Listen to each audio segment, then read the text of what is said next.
Bismillahirrahmanirrahim. Assalamualaikum warahmatullahi wabarakatuh, Teteh. Waalaikumsalam warahmatullahi wabarakatuh. Iskom juga apa kabar? Alhamdulillah baik, Teh. Alhamdulillah. Gimana kalau Iya. Teteh? Alhamdulillah baik sekali. Teteh gimana nih kesibukan akhir-akhir ini? Kesibukannya sekarang, alhamdulillah, Teteh sudah mengajar ya. Jadi sukarelawan di SDN 1 Cisadap gitu. Jadi sekarang itu emang tidak ada honorer tapi namanya sukuan gitu deh. Alhamdulillah Teteh juga udah dijadiin wali kelas, jadi ya sibuknya itu ngajar, beresin administrasi sekolah dan lain sebagainya gitu. Kalau kesibukan lainnya mungkin dagang-dagang gitu melalui online. Iya. Gitu aja sih sebenarnya. Teh Widani juga nih dikenal dengan banyak prestasinya nih, teman-teman. Banyak prestasinya. Nah, ngomong-ngomong soal prestasi nih, Teh. Menurut Teteh gimana nih makna prestasi dan berprestasi sendiri? Oke, makna berprestasi ya. Jadi memang kalau misalkan prestasi itu kan artinya pencapaian ya. Jadi kalau misalkan prestasi itu diartikan secara masing-masing orang di dunia ini pasti they have own definition. Jadi setiap orang itu punya definisi masing-masing ya tentang prestasi. Dan kalau menurut Teteh, prestasi itu adalah suatu pencapaian terhadap sesuatu di mana pencapaian tersebut itu memang bermanfaat untuk diri dan juga orang-orang di sekitar. Jadi dalam artian prestasi is not about you but it is about us gitu. Jadi menurut Teteh, seorang yang berprestasi itu seorang yang banyak memberikan manfaat, karena kan kalau dalam Islam ya, dalam kacamata Islam kan khairun nas anfa'uhum linnas. Jadi orang yang terbaik atau manusia terbaik di dunia ini adalah orang yang paling bermanfaat. Makanya prestasi itu tidak hanya diartikan sebagai seorang yang juara dalam suatu kompetisi gitu, tapi seorang yang melakukan hal baik dan hal baik itu bermanfaat minimalnya untuk dirinya sendiri dan khusus umumnya untuk orang lain, itu sudah luar biasa sekali sih, bisa disebut prestasi menurut Teteh gitu. Insyaallah. Jadi definisinya kita ambil aja dari kacamata Islam, bahwasanya orang yang berprestasi itu adalah orang yang paling banyak menebar manfaat. Nah, makanya untuk menebar kemanfaatan itu kita harus melakukan hal yang terbaik, karena jika kita melakukannya dengan tidak baik ya, maka itu kurang bermanfaat. Misalkan Iskom di bagian apa di LBM? Advokasi, Teh. Advokominfo. Nah, misalkan di Kominfonya ya, karena dulu Teteh juga di Kominfo. Jadi kalau misalkan kita posting hal yang bermanfaat tapi tidak dilakukan dengan baik, pasti kan informasinya tidak sampai. Misalnya informasinya tidak lengkap, terus desainnya juga misalkan hanya teks saja, tidak menarik perhatian orang kan. Makanya ya menurut Teteh itu melakukan sesuatu yang terbaik dan bermanfaat untuk orang lain gitu. Iya. Seperti jadi itu deh. Bermanfaatan untuk lingkungan sekitar ya, Teh ya. Iya, but kita tidak bisa menyangkal juga bahwa orang-orang itu, almost people lihat seorang yang berprestasi itu kan dilihat dari seberapa banyak sih piala yang mereka dapat, seberapa penghargaan yang mereka dapat. Memang secara reality gitu ya, secara dalam kacamata realisme, memang seorang yang berprestasi itu berarti orang yang menang dalam satu perlombaan.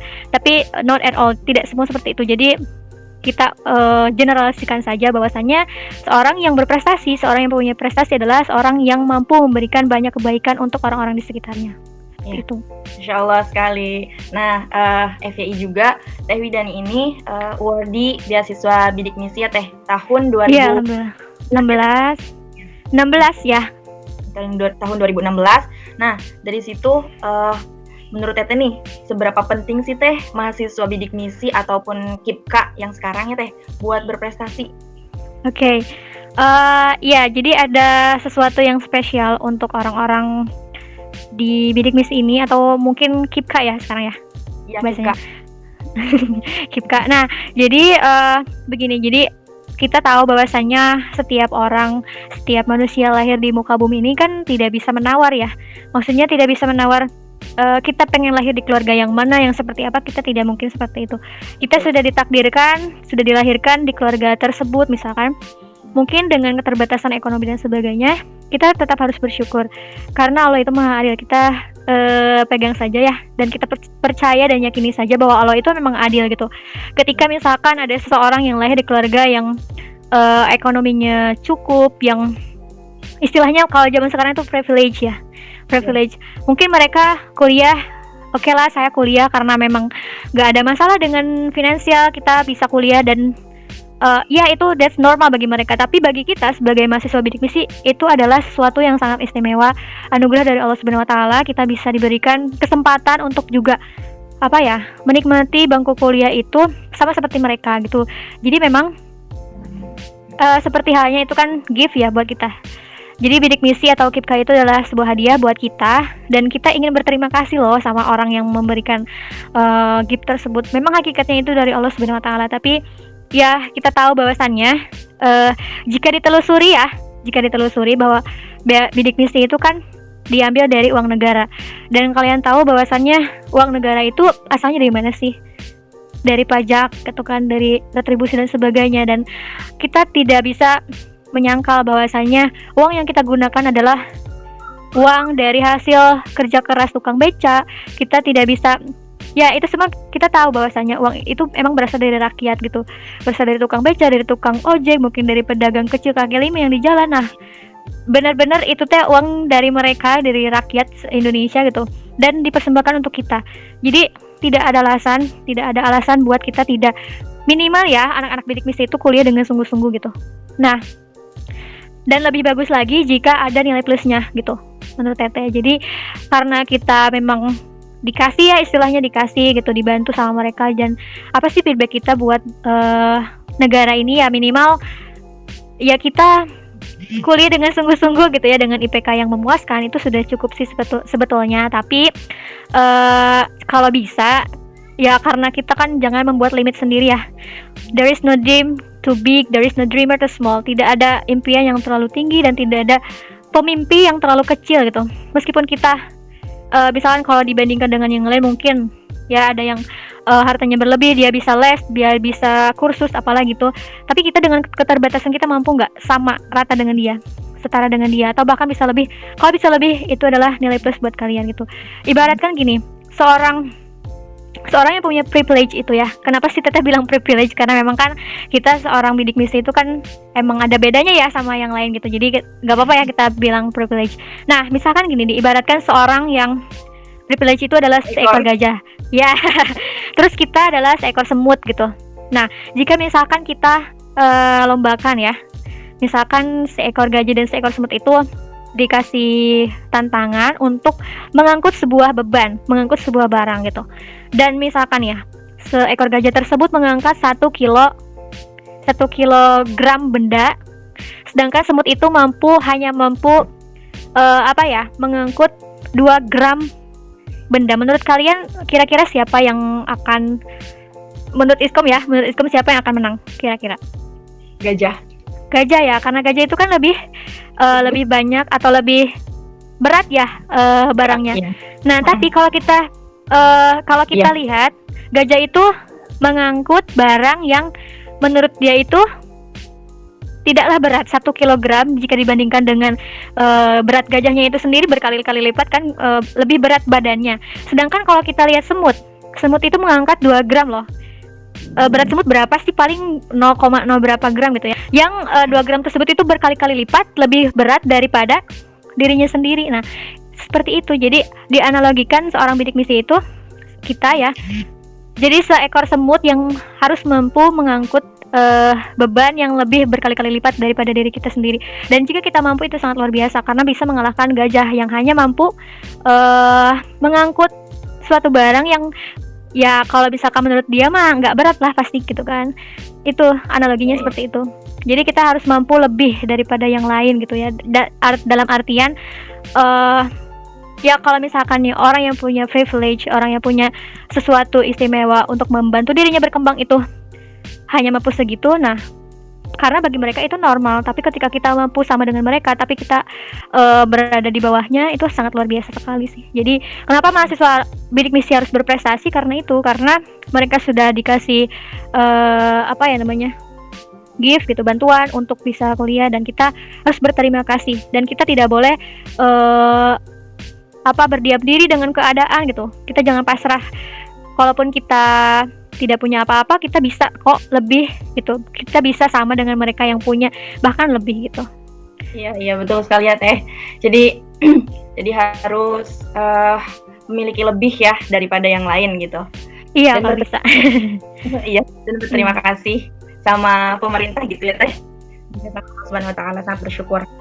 Nah, ngomong-ngomong dari itu Teh, Teteh kan dikenal dengan berprestasinya nih Teh. Kan Teteh pernah ikut Mawapres ya? Iya, Pilmapres.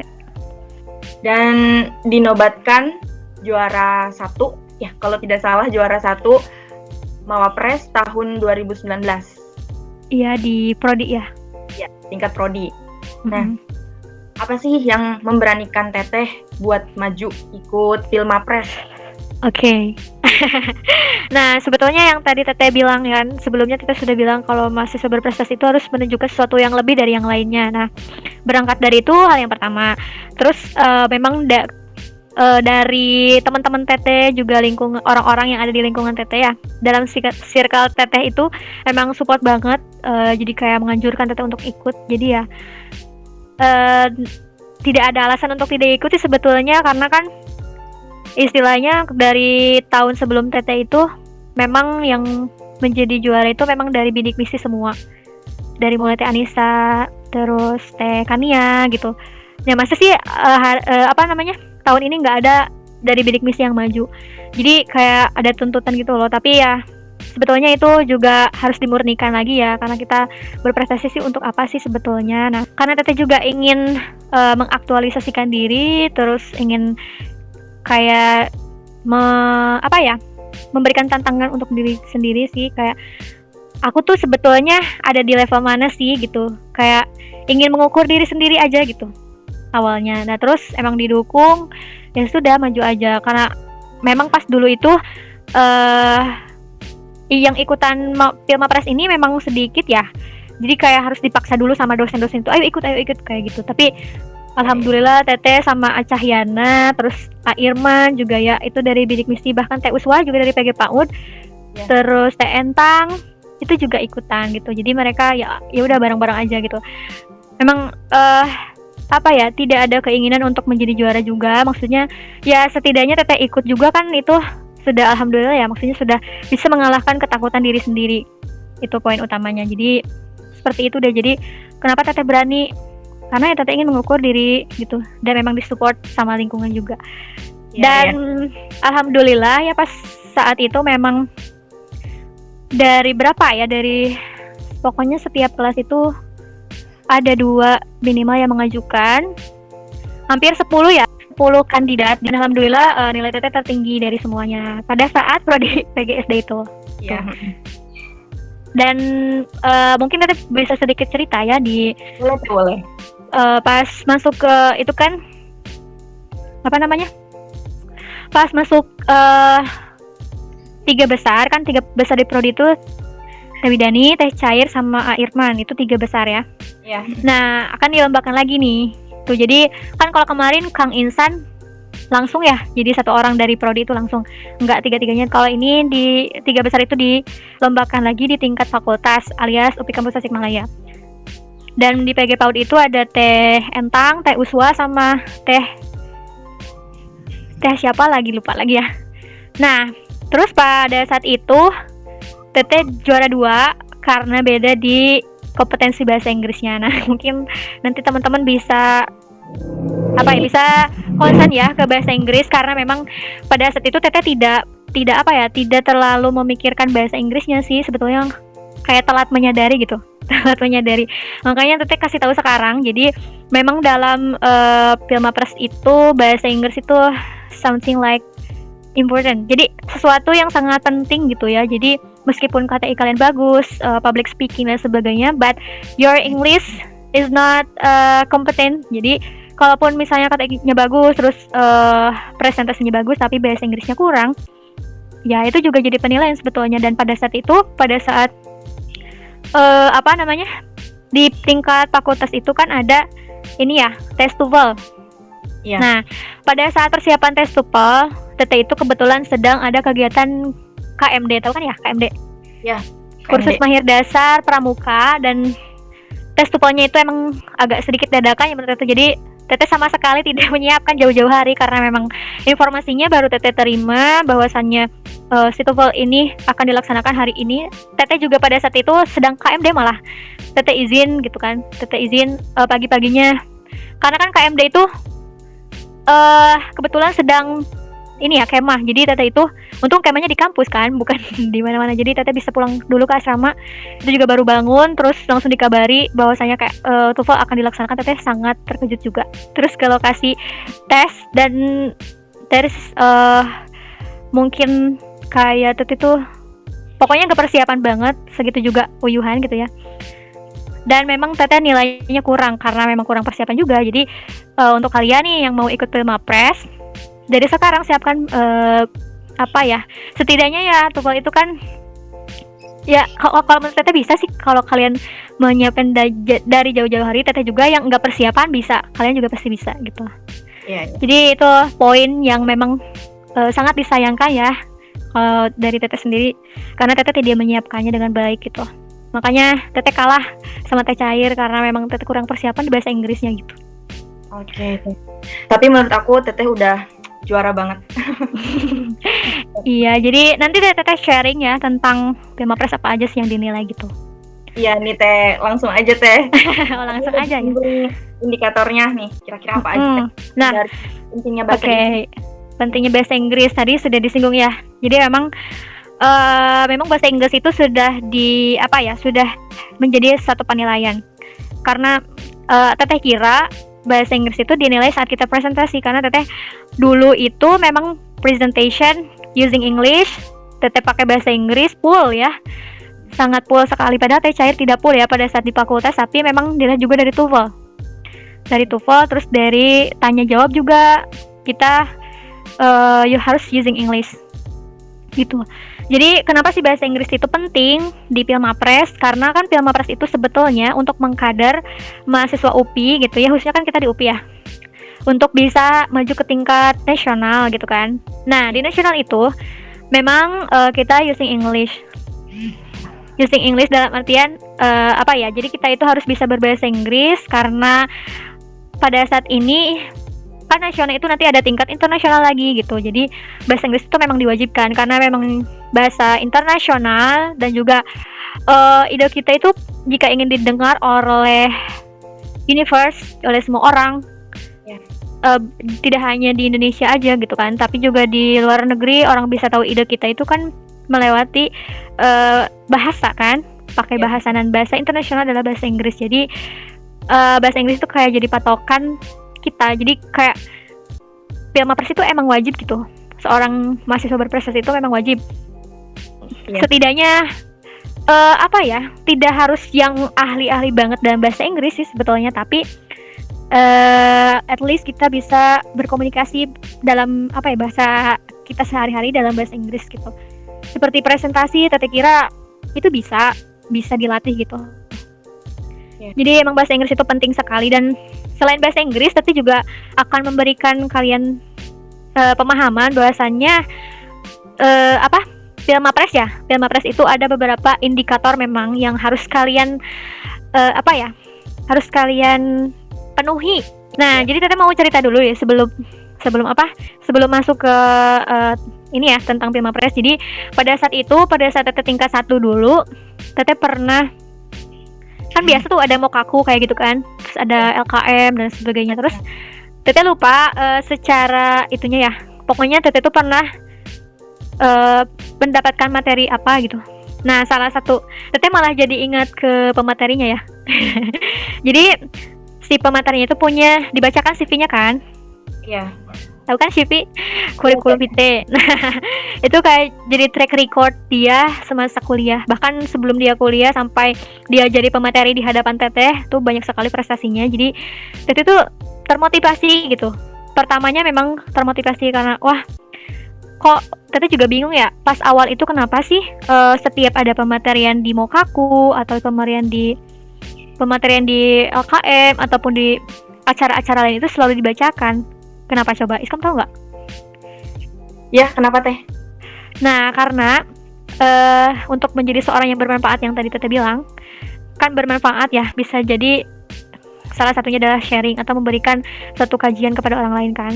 Nah, untuk bermanfaat, jika kalian ingin melipat gandakan kebaikan, berarti kalian otomatis harus didengar kan, harus jadi atensi, jadi perhatian. Nah, ketika kalian menjadi seorang dalam artian banyak kelebihannya gitu, pasti kalian akan didengar gitu.